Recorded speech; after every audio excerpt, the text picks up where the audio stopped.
Whole sports all plays. Yeah. Whole sports all plays.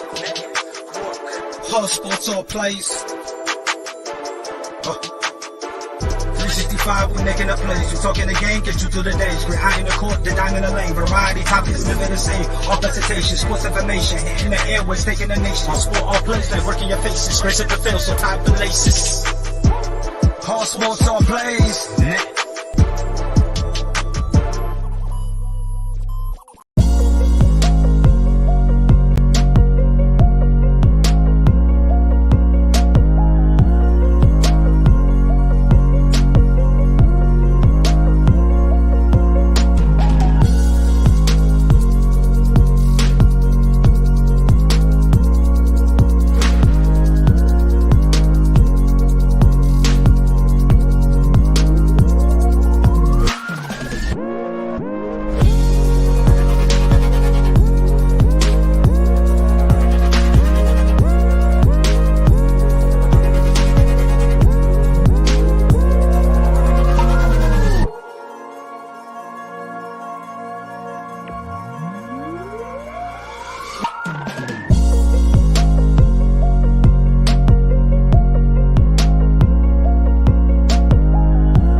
All right, what's happening? Excuse me. What's happening, everybody? Welcome to Easy Money, a sports betting show, December 13th, 2023, Wednesday. I'm Chris Gonzalez, joined by Tony Gonzalez. How's it going? Not too bad. Went 3-3 last night. 3-3? Yeah, went 1-2 in NBA and 2-1 in hockey. I went 5-4. I went 2-0 in the NBA, 2-1 in college basketball, and 1-3 in hockey.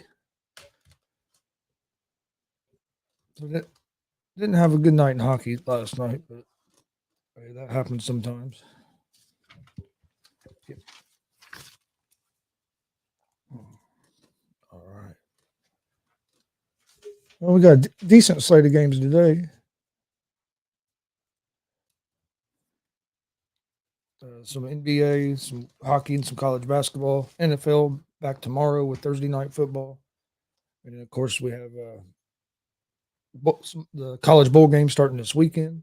Yeah, college bowl games. We got 3 NFL games on Saturday. We got a big UFC on Saturday. Of course, NFL games on Sunday, too. Yep.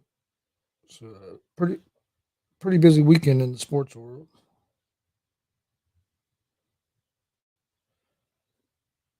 All right. Does it surprise you that the Cowboys are underdogs against the Bills? Yeah. It's at Buffalo, though, isn't it? Oh, yes. They don't play near as well on the road. Yeah, I still think you would think that they would be a slight favorite. I don't think they should be a big favorite, do you? I don't think either one of them should be a big favorite. I'd say no more than a couple points, 2 or 3 points. But I would think Dallas. But they haven't played real well on the road, so I think that might be part of the reason.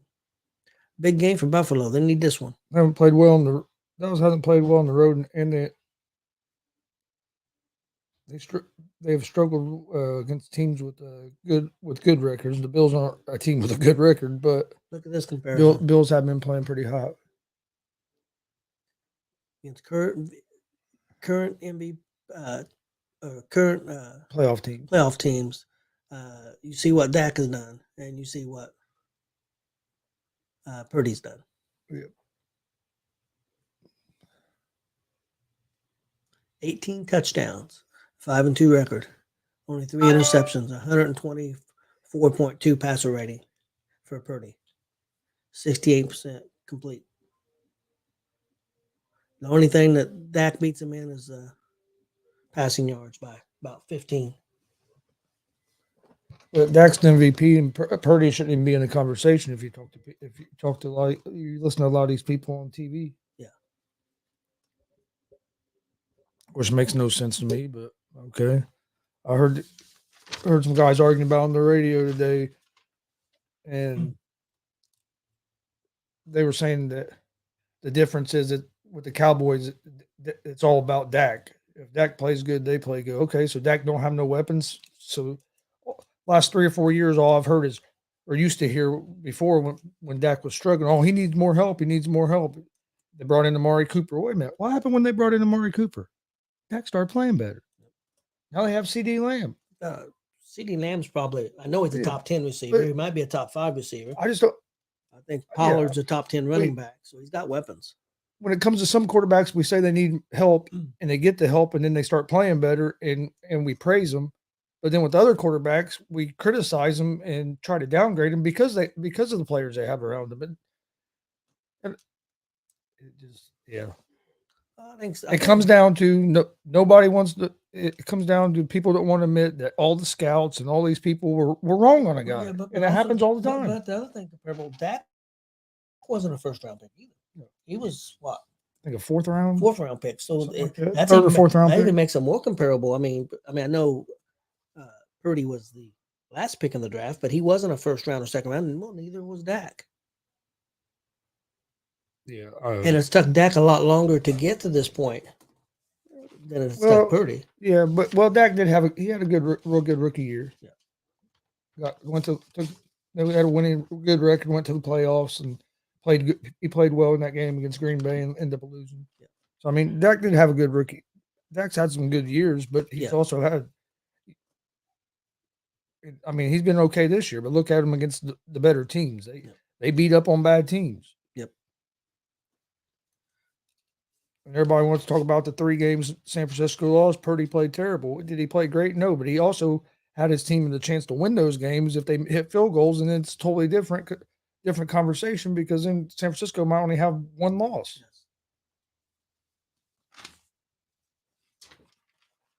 And Dallas and San Francisco, I think, are kind of comparable because I think San Francisco's got a real good offensive line. I think Dallas has got a pretty good offensive line. Dallas has got a real good defense. San Francisco's got a real good defense. Now, I think the biggest difference, I think San Francisco's got the best running back in the league, but I still think Pollard's a top 10 running back. And I think they've got one of the better receivers in the league, Dallas. And San Francisco's got a couple of good receivers. So, I mean, I think they're comparable talent-wise. I think San Francisco was a little better talent-wise. I think San Francisco's the team to beat myself. I've been on them all year. So. If they stay healthy, but that's with any team. Justin Herbert out for the season. We didn't talk about that much yesterday. They finally made it official. Yeah, he has to have surgery on that broken finger. He broke a finger on his throwing hand now. Who's the quarterback now? I can't remember what their backup name. The guy that came in and played that day, came in and played Sunday when he went out. He's going to be their starter, and they brought up Max Duggan off the practice squad. So he's on the active roster, so he'll be the backup. Does that save the Chargers coach's job with him being hurt, or you think he's done? I think he's done. I think he's done. I don't think that's if they were planning on firing like this saves it because you had most of the season with Herbert and look what has happened. But with that Chargers organization, you never know. Hell, they might give him another year, but I think he's going to be out. What about the rumor? I seen a rumor report come out today from a newspaper. I think it was the Boston Globe. I'm not sure that coach from New England, Belichick, is gone. Yeah, they're saying that after the owner decided after the loss to the Colts in Germany that he was done. I find that hard to believe that you're gonna make a decision then. If Kraft was that upset about the loss in Germany to the Colts that was what was going that tipped it where he was going to get rid of him. I think you get rid of him then. You don't wait till the rest of the season. I know it's Belichick, and you say you got to show him respect and all that, but you're not showing him respect if you've told somebody that and it gets leaked out. You're not showing him the respect that he deserves. So if I don't think so. I think it's going to come down Yeah, McAfee talked about it too. I think that it's going to come down to at the end of the season they'll meet together and talk, and then it'll go from there. Whether is Belichick wanting to stay there, is Kraft done with them? Do you think it's time for him to move on? What do you think? If I'm the owner, I wouldn't fire him. I'd at least give him a year or another two, because now you're finally you're going to have a top pick, or not a top pick, but probably a top 10 pick to work with. When's the last time New England's had a top 5, top 10 pick? I don't think they've had many, if any, since Belichick's been there. Maybe at the beginning, but not since then. So I think you give him a year or two, see if he can find a quarterback and get it turned around. I mean, the dude's arguably the best coach there's ever been, and you can say as a GM, you can say he's been one of the better GMs too. I mean, yeah, over the last couple of years, as he always hit on. Everybody talks about, oh, he don't hit on his draft picks. He can't find a receiver. He can't find this. Look where he's drafting. If you look where he's drafting at and how his picks are done compared to other GMs, it's not that bad. It's not like he gets a draft pick in the top 10 all the time. Yeah. They're usually drafting the first round pick is 20th or higher. I mean, they're at the back end of the first round most years. The last couple of years they haven't been, but most years they're. So it's not like he's had the opportunity to try to draft some of them guys, for one. And people want to say he's a terrible GM, but he's been the GM there. I think the whole time he's been the head coach, he's been the GM. They've won 6 Super Bowls. Can't say he's terrible. Had one of the winningest 20 years ever.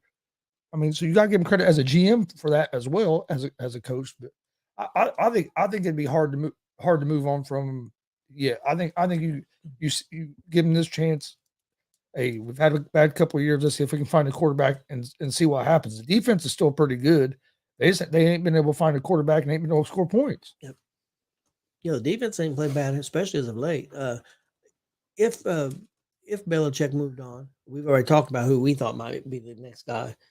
We thought the guy from Tennessee would be somebody they would look at as maybe a possible replacement. What do you think Belichick, if he still coached? What do you think he would be a fit at? I think he'll coach. I think because he's a football coach. I think he's going to coach basically until he's close to dying. But Chargers, a lot of talent on that team. I could see him. I could see him going to the Chargers. I'd said that earlier in the year. If I think he's going to go.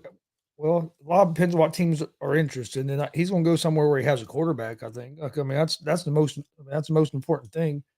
If you go to the Chargers and you have Herbert, yep,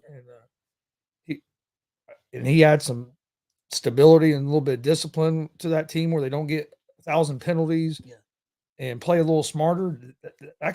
Chargers can be a dangerous team. If I'm the AFC, I don't want Belichick to end up with the Chargers. I agree. I would not want Belichick with the Chargers. How about Belichick and Tennessee? They switch places. One thing is, Tennessee, I think, is still kind of looking for a quarterback. But Levis may. I mean, it's too early to say. I'm not saying he's not. They have somebody that might be. Let's say David.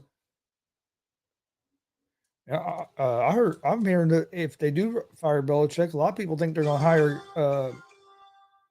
Is it Gerard Mayo? I think was the name. He's on the New England coaching staff. A lot of people think he's going to be the next guy in New England if they move on. And how does that work? If you move on from Belichick, do you want to keep a Belichick guy there? You know what I mean? Hey, what's up, Dave? Yeah, it's gonna be an interesting game tonight. Pacers and the Bucks. Hopefully you're right, and the Pacers do kick their ass to get tonight. We was able to get the win in last week? Yeah, last week. Yep. During the in-season tournament. Now we'll see if we can get it one there in Milwaukee, because that game's on the road, if I remember correctly. What else do we have? Did you see where the Duke quarterback did go to Notre Dame? Yeah, I've seen that. I think that's a good pickup for Notre Dame. I think so. I think so too. And you still have people crying about the Chiefs. Oh Jesus! They didn't play good in the first half. Real good in the first half is what I just heard a guy say, and then then the game got stolen from them in the last minute. Game gets stolen from you when your guy is offsides. So what would they call it if? So what do they call it if the other team would? If Kansas City would have been on defense, he would have. Oh yeah, He would completely. Yeah, if that'd been the other way, it'd be the game got stolen from because they made the call. You can't pick and choose when calls are made. If it's offsides. You can't call one. You can't say you don't call that because it's at the end of a game. If it's a penalty, it's a penalty. I've seen a highlight of. I know you like him real well. I do too, but I'm terrible with names. He's on ESPN. Quarterback, I think Orlowski, I think it was. He did a breakdown of the game. He watched a lot of that game. That dude lined up off sides 5 or 6 times. Yeah, that's what people were saying. I haven't watched it. He showed it. He showed it. And people said, well, they didn't call it every time. Well, why didn't they give him a warning? Why do you have to give players warnings? It sounds like they gave him a warning. It sounds like they gave him 5. If he was offside, lined up offside 5 or 6 times, sounds like they gave him 5 or 6 warnings. I mean, yeah. Well, I don't know. I mean, do they don't give these guys warnings that go to make a tackle, try to keep their head out, and the guy moves and they still make a little bit of contact with the helmet. And they call him for a personal 15-yard penalty, personal foul, and it can change a game. They don't give them guys warnings. Should they give? Oh, we're not going to call it this time, but if that happens again next time, we're going to call it. People would go crazy. Yeah. And there was a defensive player on that show with Orlowski, and he said, I would line up and I would turn to the referee and ask him, okay, am I all right? And the referee would say, no. Mm-hmm. Yeah, you're fine. Well, if you watch games, you see receivers do that all the time. They'll look at the judge on the sideline and go like this, like, am I good? I never heard of no such thing. I mean, I didn't know that they did that. To me, the referee's job. But it's not. But the referee isn't just going to do it on his own. Now, like if the player goes like that, the referee will say, yeah, you're. You know, what I mean, you'll see the referee go like that, like you're good. If you watch that play, he didn't do that. So I mean, it's not the ref's obligation to make sure you line up where you're supposed to line up. Now, if the player asks you and the referee says, yeah, you're good, I don't have a problem with that because, hey, okay, you know what I mean? Refs are standing right down the line. Yeah. It's not a big deal because I'm sure they would do that for a defensive guy, cornerback, probably the same way. Well, they said they've done it. So, I mean, I don't have a problem. I didn't know anything like that existed. To me, I don't see personally, I don't see why it's a referee job to tell you, yeah, you're good, you're not good. Well, the thing is not their job, but I have seen, like, if you watch a game, you'll see the receivers you'll see the receiver look at the ref like, am I good? But my whole thing is you can't, Chief fans and Chiefs can't have it both ways. Last year in the Super Bowl, look how much controversy was around that call. And I felt like it should have been called. You saw a jersey pull and it would have been called any other time in the game. Did it suck that it was at the end of the game and helped decide the game? Yes. But if it had been called any other time, you call it. Yep. But you can't, as a Chiefs fan or a Chiefs player, say, oh, yeah, that was the right call. That was the right call. And then this happens. And then your first reason for not calling it is they shouldn't call that with only a minute left in the game. I mean, you want a lot of people say you want a Super Bowl because of a call that was made the last few seconds of a game. Yep. Most definitely. Even though like I said, I thought it was the right call because you see that call throughout the game. So you call it then too, but you can't be on the opposite side of it when it favors you. Yep. Or when it goes against you, I should say. Yeah, I agree. Most definitely. And they've been, man, that's all you've heard the last couple of days. Which Mahomes did come out. He did come out and apologize and backtrack a little bit, which I respect because hey, it's easy to get caught up in the moment, get heated, and act a fool. I mean, everybody's done it. Everybody's done it. You think his manager might have to talk with him? Hey, you might want to back off, calm down a little bit. All this money, you're making more money on commercials than you're making in the NFL. I got a feeling his agent might talk to him. I did have a question for you. What do you think about the contract that everybody's going crazy about I can't remember his name now. The player's going to the Dodgers. Otani? Yeah, doing all that deferred money and only getting paid like $2 million a year right now. But a lot of these, when his career's over, a lot of these people are going to be upset. His career's over, and you're going to be paying him all this money in 10 years. Don't you think that they may be a little upset? I mean, it sounds great now. Yeah, but we've seen this happen a lot. I don't think people realize how much this happens in Major League Baseball. Maybe not to this extent, this amount of money, because he's deferring almost all of his money. Like he's deferring like $68 million a year to the end of his career. He's only going to be making like $2 million a year through the first 10 why the contract's going through them 10 years, and the rest 680 million of it or whatever he's going to get paid after that contract's already done. Kind of like the Bobby Bonilla contract. Yeah. It wasn't for that amount of money, because Bonilla, I think, is still getting paid like $3 million, almost $3 million a year or something. Yep. And he ain't played it over 20 years. Yeah.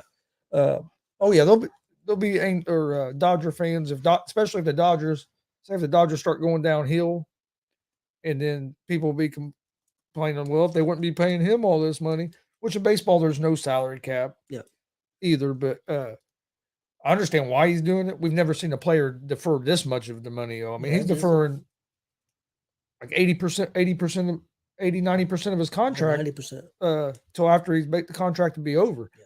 But he can do that because he makes like $50 million a year in endorsements and stuff off the field. Yeah.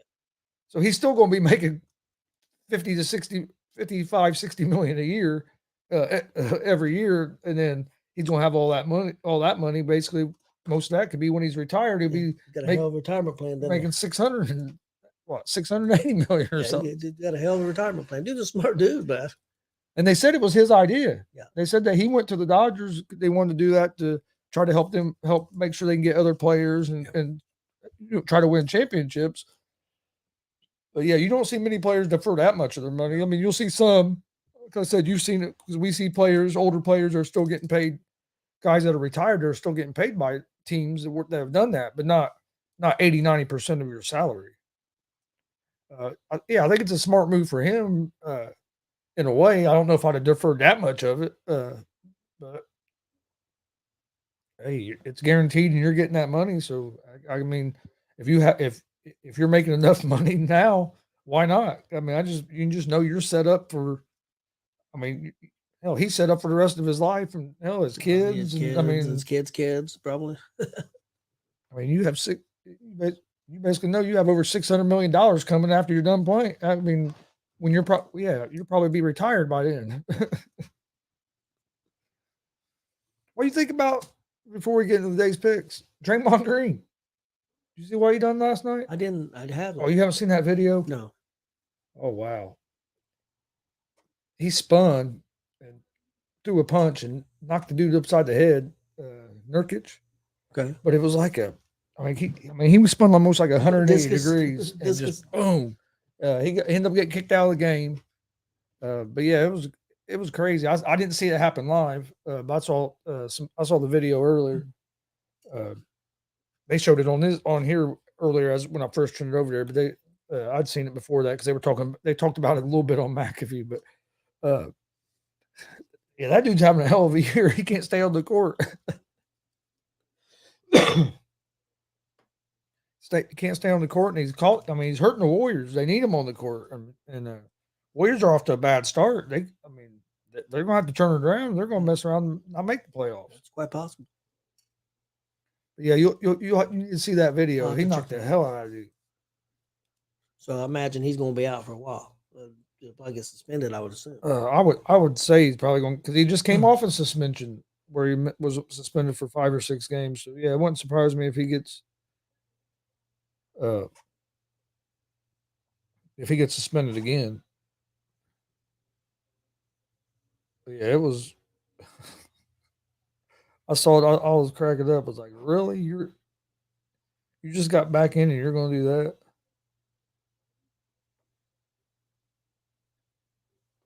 Let's see if this is it.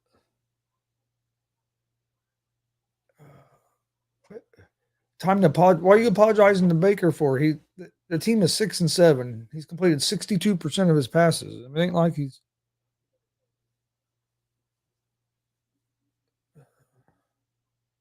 You know, why would you owe Baker an apology for that? I don't know. Look, what's this? That wasn't a real good angle of it. Here it goes. Boom! What the hell is he doing? I would say he's gonna get suspended. Yeah, he should. He's got some issues now. Yeah, he's trying to post up, and the dude's just battling with him a little bit. He just spuds around, bam! Like, yeah, I was cracking. I was like, man, this dude, he's trying to get suspended. Yeah, hey, Billy Butts. He's got some. Green's got some issues. But all right, we'll jump into today's games. Went 5-4 yesterday. I did have a good day in the NBA. Tonight in the NBA, I'm gonna go with the Pelicans at the -7.5 against the Washington Wizards. We'll take the Toronto Raptors at the -1.5 against the Atlanta Hawks. Take the Houston Rockets at the -7.5 at home against the Memphis Grizzlies. I'm going to take the Los Angeles Lakers at the -2.5 against the San Antonio Spurs. That's going to be my four for picks for today. We didn't pick any games the same today. Nothing. I've got completely different. I've got the Pacers at Milwaukee. I've got at the under 258.5. I've got Brooklyn at Phoenix. I'll take Phoenix -2. And I've got Charlotte at Miami. I've got Miami -8. That's my 3 picks. You didn't take no Pacers today? No. I think it's going to be a close game, but I think for one, I think Halliburton has to look to score a little more than what he has the last couple games, and then this could be a little bit of a revenge game for Milwaukee from last week in that in-season tournament. Don't get me wrong, I'm Pacer fan. I want the Pacers to win. I think they have a good shot of winning, but it's not one that I felt comfortable giving out a pick for today. I went with the under.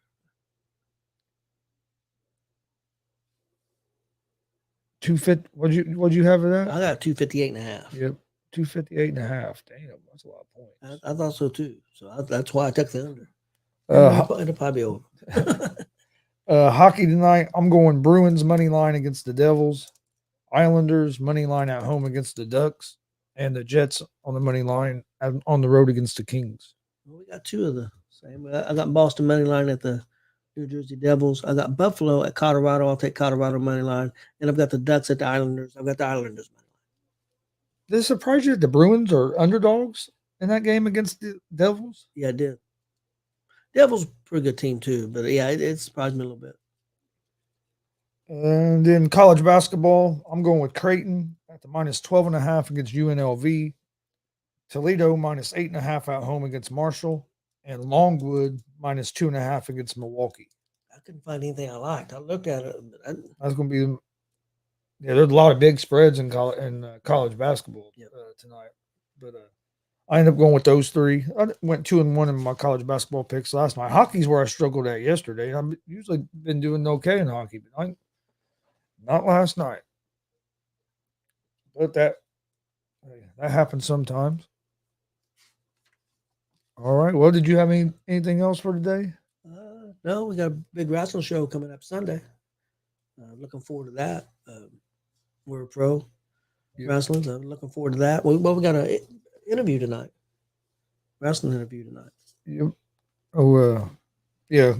Saturday or Sunday we'll be at Warrior Pro Wrestling 27. I believe so. Yes, 27. Right. Should be a real good show. I know Yeah, Blake Money Wright and Logan Myers going at it again for the title. It was a real good match last time. Logan lost, or got called. A pinfall got called, but his foot was on the rope. So rematching that, and then I know there's going to be, like you said yesterday, I think Zay Gates might be getting a chance at the Warrior Pride title. Yep. Jesse Winchester after he won the #1 contendership through a battle royal, and then a hell of a match with Jared Kripke last month. Oh yeah, I know IK3 is going to be on the card again. Buck Sexton, Jeremy Hadley. I think Santa Claus is deciding Jeremy Hadley's opponent because Jeremy's been a bad boy. I've heard a rumor that it might be Marcus Fine. Oh, okay. That'd be all right. That'd be all right with me. I don't know if it'll be okay with Marcus, but hey, I mean, there's some history there between Hadley and Marcus. So I mean, hey, maybe we get Big Glenn in the ring. It make a little sense. Make Big Glenn his manager. Big Glenn and Marcus's corner. Ain't nothing could go wrong there. Oh man! Then tonight, wrestling manager and also a podcast host, Shooting with Shane, will be on with us tonight at 7:00. That should be interesting. So join us for that. I think he's actually going to be ending his podcast here in a couple weeks. That's what I heard from what I'm hearing. So sure we'll find out a little bit more information about that tonight. So Billy says he wants a backyard brawl. So join us tonight, 7 p.m. Eastern for that. Sunday, 3:00, Warrior Pro Wrestling. Before we get out here, my picks for tonight. My record is 7-24 and 5.55 on the year.